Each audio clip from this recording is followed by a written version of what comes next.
Someone told me recently that I may be black, but I have the heart of a normal person, and I laughed so hard I threw up. That was the funniest thing I heard in 6 weeks. So there's a lot of content creators covering the Epstein files and things of that variety, and I really respect those people. But the news cycle, oh my god, the news cycle has been avoiding this like the bubonic plague. It has been crazy. Trump's not talking about it, his administration's not talking about it, and I'm so confused why they keep avoiding questions from press conferences. He gets so visibly heated whenever it gets brought up. It is very interesting. He keeps saying, we followed the law, we did it, we released the files. What more do you people want? Go read through them. Go read through 3 million files. I am not stupid. We are being administered a continuous drip of scandal, spectacle, semantic static. Oh, look at these black people. Look at the Mexicans. Bad Bunny. Look at this. Look at this. Its purpose is to just confuse us and hit us with fatigue. Now, I have this big theory, but hey, it's just a theory, a game theory, but hear me out. Keeping the entire populace very depressed, angry, and agitated is a very clandestine strategy to get us all exhausted from talking about anything. Who cares about that one hurricane that took out 2,000 people when there's another hurricane that took out 5,000 people, but there's another hurricane that took out 26,000 people, and then there was a school shooting, and guess what? A cat stuck in a tree, but another cat is actually fighting another cat in front of a homeless guy, and the homeless guy has AIDS. Boom, AIDS came out of nowhere, and then there's a big new virus going around, and then nothing good. We don't get any good news over and over again. A tired mind will accept the absence of answers as a form of resolution simply because it lacks the energy to keep demanding those answers. It's the same strategy manipulative toxic exes do by continually doing bad info and information and treating a person bad. When they do one thing good, the person will say, well, at least this was a good thing, right? I want you to really conceptualize 3 million documents. Basically 3.5 million, but let's talk about 3 million. 3 million, that's a big number. That's huge. I had $3 million. I'd never had to work a day in my life, realistically. 3 million is a crazy big number. Many of us will never touch $1 million in our life hold. I know I'm not. I know you're not. And that's fine. But 2 million? That's even crazier. But 3? Oh my goodness. That Shrek trilogy. There's actually a 4th Shrek movie. There may be a Shrek 5. Is it? Shrek 5 is coming out in 2 years, something of that variety. But that's what's happening. They were trying to overwhelm us. Dumping millions of volumes of pages at once is a way to destroy us with pure numbers. That's what they're trying to do. It creates the theatrical impression of, all right, everything's out. That's everything. That's 3 million, dude. It's everything's out there. No one's gonna look through it. No one's gonna look through it is what they're thinking, but I know, there's one autistic furry out there. One autistic furry that was groomed as a child, that is looking at all this stuff. There's one person with ADHD that this is now their hyperfixation. There's one unemployed psychopath that's gonna find something. It's gonna find something deep, and I await that day. I'm waiting for that day when that person with too much free time on their hands discovers something deep. They're gonna find something to crack the code in Codex, and they're gonna be so hyperfixated on this that it's gonna break and destroy the entire system. The connective tissue between names, dates, and flights is scattered under the weight of sheer data right now. Information overload. Information overload is the new way they censor things. That's how it works. More effective than any black marker because it paralyzes the public's capacity to synthesize and act because there's so much going on. Oh, they're harming children. They're doing this. They're doing that. There's so much happening, and you can't pick a single battle to fight. So you stop. I want you to observe the choreography around this entire thing. Key figures are simply waiting, biding their time, trying to figure out, well, my name's in the files, but I just went there as a little bit of fun. I actually thought Epstein was a weird guy. They let time, the most reliable ally of unaccountable power. They wait. Statute of limitations. They know the investigation is going to take a while, so they wait. They blur the sharp edges of implication. They wait. The official posture form. Those in authority isn't one of investigation. It's time. They just love waiting. They want to hide this so bad. They want to do that. I want you to look at the allegations and really think about this. There's allegations of cannibalism. Allegations, mind you. There's allegations that people below the age of single digit age people are actively being treated as appetizers, physically eating. That's what's going on there.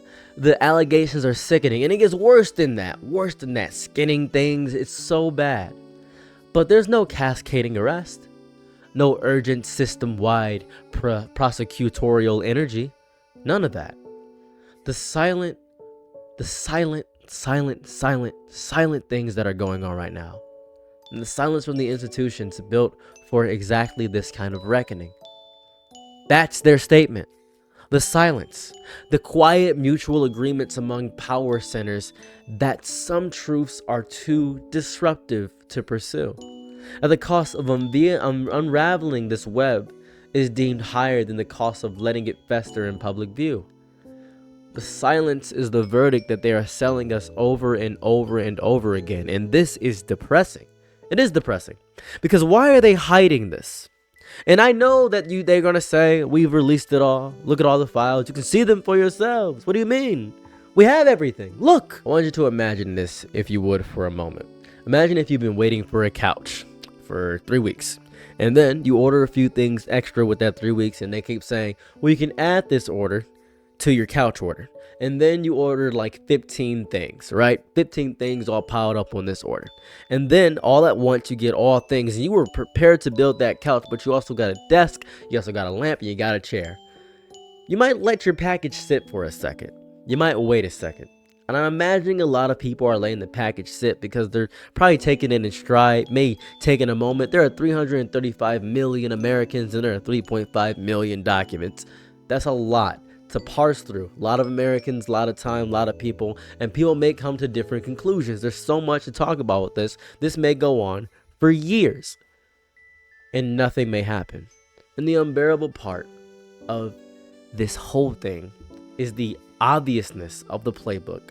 Just as public focus begins to crystallize on a singular horrifying point, the distraction industry complex engages its thrusters. The culture war is given a new martyr, new sacrament, fresh outrage keeps going. The gravity of the original sin is to make everything else distant. It's what it is. Complicated, passé, an inconvenience to the never-ending present tense of new emergencies. I'd like to talk about somebody for a moment if I could. Candace Owens. Candace Owens to me is crazy, and I respect that level of crazy because ever since Charlie Kirk had passed away, she has not stopped talking about him. That has been the only thing on her mind. You tune into Candace Owens right now, she probably has about 17 videos saying Charlie Kirk opened his third eye and he kissed the man and we actually loved each other. All this stuff, all these wild things. I think she is doing exactly what everybody thought her wife would be doing. But then people say, well, Charlie Kirk's wife is a much stronger woman than Candace Owens. Candace Owens is insane, but she's focused. The insanity is focused on one singular thing. We need somebody as insane as Candace Owens on the Epstein files. That's what we need. We need that level of insanity. We need somebody to be so deeply, wildly, incomprehensibly involved in the Epstein files to just go through and parse through all 3.5 million. But that's going to be a long time because a lot of it is kind of just pointless. There's videos, photos, a lot of stuff. A lot of it's a lot of pointless stuff. And that's going to take so long. More than a year, more than 2 years.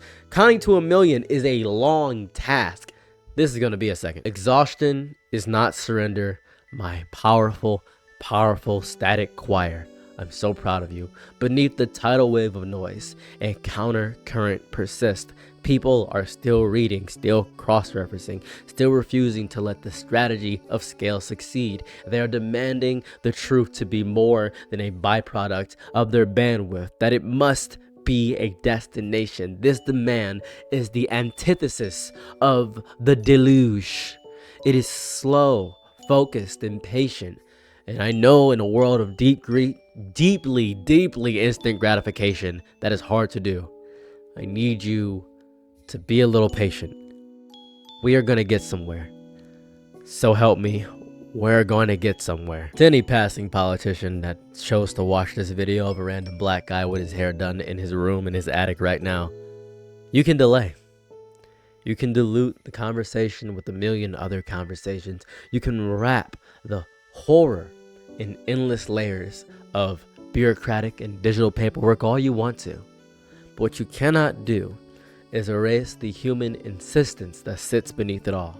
The insistence that answers are required, that accountability is non-negotiable, that truth is not a particle to be lost in the static.